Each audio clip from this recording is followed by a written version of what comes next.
Bonjour à tous, bonjour à toutes. Vidéo débrief du match d'hier soir entre Lille et Lens et qui s'est terminé sur le score d'un but partout pour Lille. Le buteur de ce match, Jonathan David sur penalty en fin de première mi-temps. Ce que je retiens de ce match avant tout, c'est une victoire, c'est les 3 points. On en a bien besoin à l'heure actuelle pour poursuivre les poursuivants au classement parce que devant ça avance. À l'image de Monaco, de Rennes, de Lorient qui partent devant et il serait bon de poursuivre, de faire une série, de la poursuivre pour ne pas louper le train parce que ces équipes-là, elles, avancent. Et à vitesse géant. Surtout Lorient. Petit aparté. Au-delà de ça, sur ce match, un match très plaisant à voir. J'étais présent au stade. Un match avec une très belle ambiance. Je trouve que c'est un petit peu débordé à l'image des fumigènes et des pétards en début de deuxième mi-temps, lancés en direction du gardien de lance, je trouve que c'est pas très intelligent et ça aurait pu pénaliser l'équipe et le club avec une interruption de match et avec des conséquences qui auraient pu se faire par la suite. Ce que je retiens aussi de ce match, bah, c'est un match avec beaucoup d'intensité, beaucoup de débauche physique, énergie de la part des deux équipes. J'ai trouvé Lille durant le premier quart d'heure jusqu'au penalty en soi vraiment inhibé, vraiment stressé de la part de match. L'équipe n'arrivait pas à ressortir les ballons, à jouer proprement, à proposer du jeu. Et Lens a vraiment dominé cette partie de match-là jusqu'au penalty. Pour... Qu'est-ce qui a fait que peut-être l'enjeu du match, une pression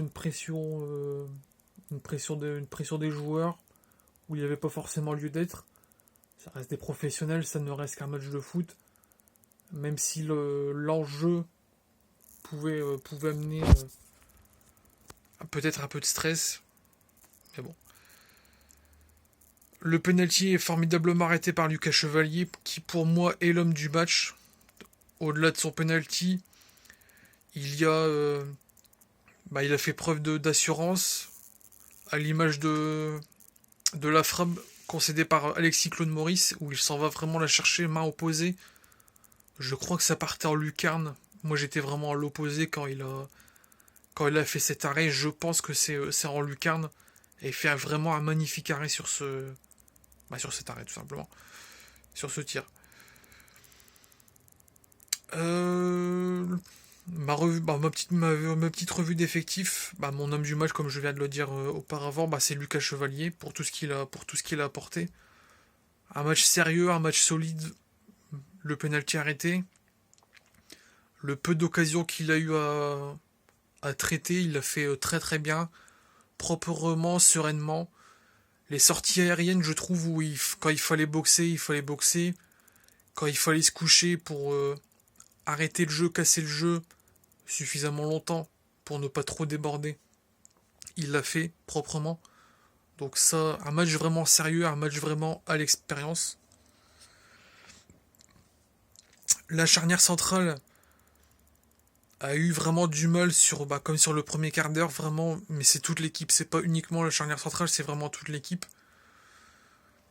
Le penalty causé par José Fonte, c'est une pièce de plus, je trouve, à son dossier, même si je trouve que c'est assez inquisiteur de dire ça, mais mis bout à bout en ce début de saison, ça fait pas mal de petits cailloux dans la chaussure. Et il y a peut-être quelque chose à regarder d'ici là pour une succession et trouver peut-être un joueur susceptible de le remplacer pour la saison prochaine. Thiago Diallo, vraiment un match de combattant, un match sérieux, un match solide, à l'image du coup qu'il a reçu au niveau de l'arcade. Euh, les minutes ont passé et on pouvait craindre le pire, je trouve, parce que le temps était vraiment long. Et bon, fort heureusement, il a pu reprendre sa place et il a fait un très très bon match. Et félicitations à lui. Ismaili, comme d'habitude, Match sérieux, match solide. Il a beaucoup proposé dans son couloir et je l'ai trouvé toujours intéressant comme d'habitude.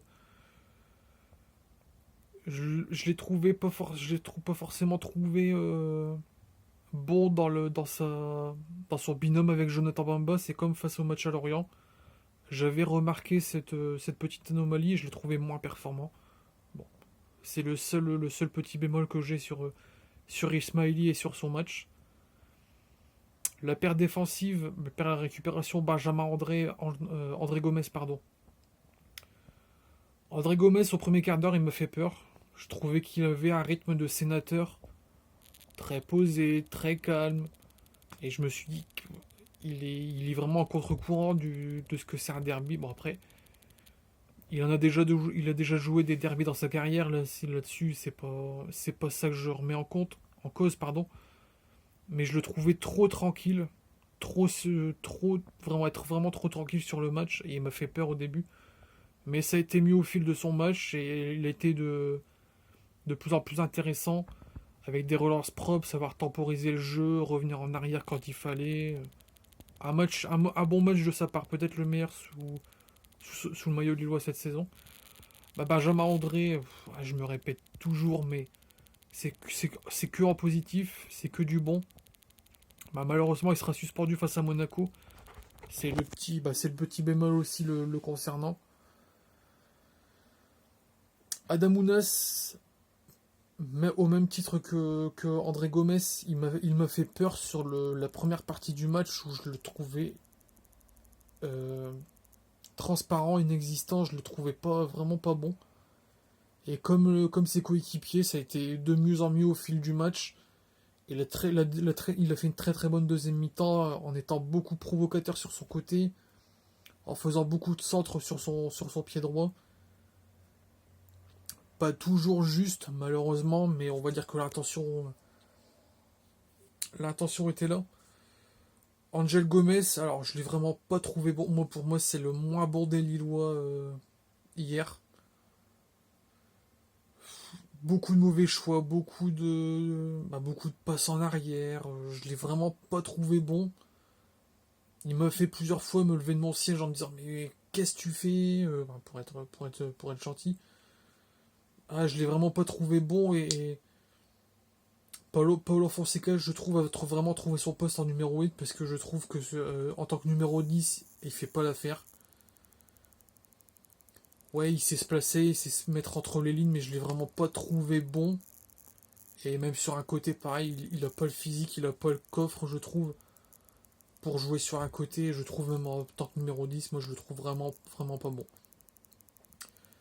Je vais revenir à Diakité, j'ai oublié, désolé Bafodé.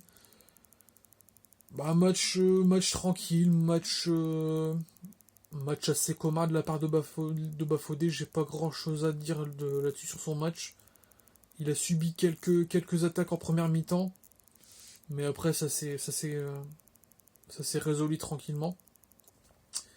Et concernant Jonathan David, bah, buteur du match, son 7ème cette saison. Match très très très sérieux de la part de Jonathan David. J'ai beaucoup aimé son match.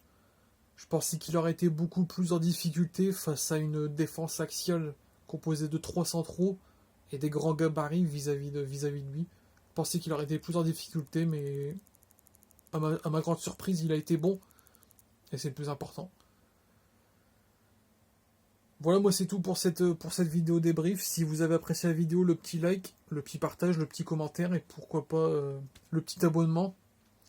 Si vous voulez me suivre dans cette formidable aventure de mes vidéos débrief concernant le LOSC et de ses matchs. Voilà, c'est tout pour moi.